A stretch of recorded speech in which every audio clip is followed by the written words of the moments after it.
Right now, there is a major march taking place in Lower Manhattan. Reverend Al Sharpton and the National Action Network are leading thousands of people.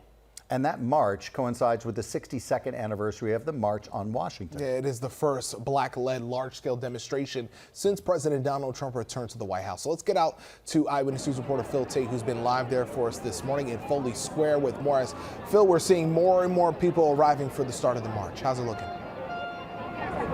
Yeah, Pedro, good morning. Hundreds have now poured into Foley Square, and droves of more people are expected here for this march on Wall Street. They'll be calling on corporate America, companies that have retreated from diversity, equity, and inclusion programs since President Trump's return to the White House. I want you all to take a live look right now as we expect this march to kick off at any moment. Now, this is all put on by the National Action Network, and this comes on the same day of August 28th. It signifies Dr. King's famous I Have a Dream speech that was back in 1963. And had called for both civil and economic rights. Now, folks I've been speaking with are from various sectors of education, job unions, faith communities, fraternities and sororities, even some teens who say it was important to show up, mobilize for a day of action and for their voice to be heard, as they say DEI is under attack.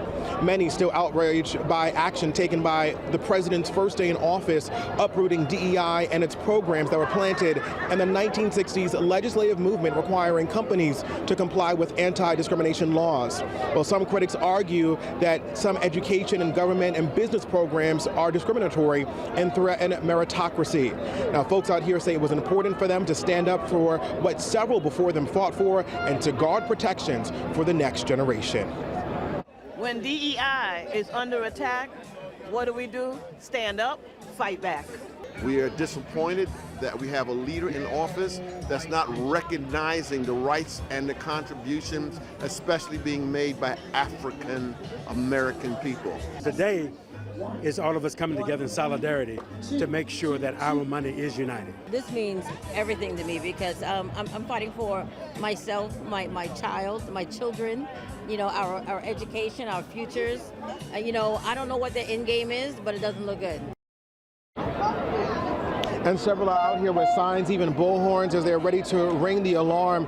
Here at Foley Square, there'll be a stop that'll be made at the African Burial Ground and then head south along Broadway to the endpoint on Whitehall Street. Now, it's important to note that Dr. King III, that is the son of Dr. King, he is the co-chair of this march on Wall Street. Also in attendance today is attorney Ben Crump. We spoke with him earlier this year about DEI and some of the actions that were taken by the White House. Again, we're waiting for any moment for the Reverend Al Sharpton, along with several other speakers, including those from the faith community, to sound off before they kick off and head to the African Burial Ground. We're live in Foley Square this morning. I'm Phil Taitt, Channel 7 Eyewitness News.